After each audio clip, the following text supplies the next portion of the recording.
بصمة مشروع شبابي فلسطيني يحمل رسائل للعالم العربي، مضمونها قومي عربي بامتياز، تأكيد على هوية العرب الفلسطينيين في الداخل المحتل، وأنهم لا يزالون متمسكين بأرضهم ويدافعون عن هويتهم.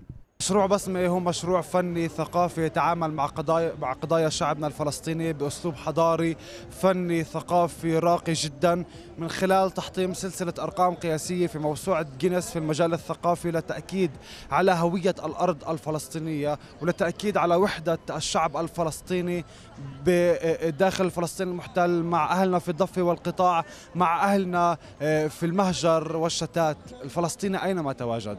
بأصابع اليد أطلق الشباب الفلسطيني هنا في رام الله صرختهم، مستقبلين خارطة فلسطين التي جاءت من الناصرة ووقعت بأنامل شعب فلسطين للتأكيد على أن المشروع فني وثقافي وحضاري في آن معا.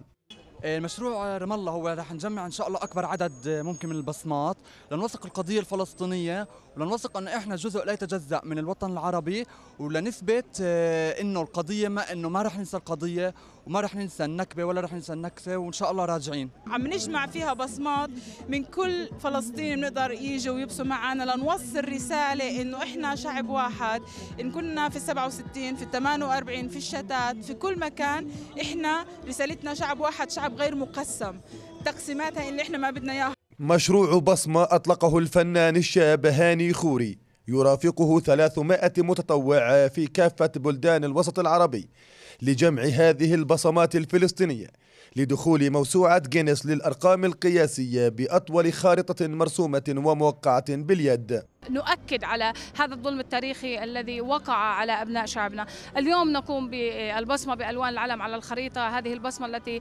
وضعها شهداءنا بدمهم ورووا بدمائهم هذه الأرض، وكانت بصمتهم فارقة في كل التاريخ في مواجهة أظلم وآخر احتلال على وجه الأرض. قطعة قماش يبلغ طولها 10 أمتار عليها شعار مشروع بصمة وخريطة فلسطين فارغة من الداخل، ليبصم عليها أكثر من 10,000 شخص من الداخل الفلسطيني المحتل تمهيدا للوصول إلى شتى أماكن تواجد الشعب الفلسطيني.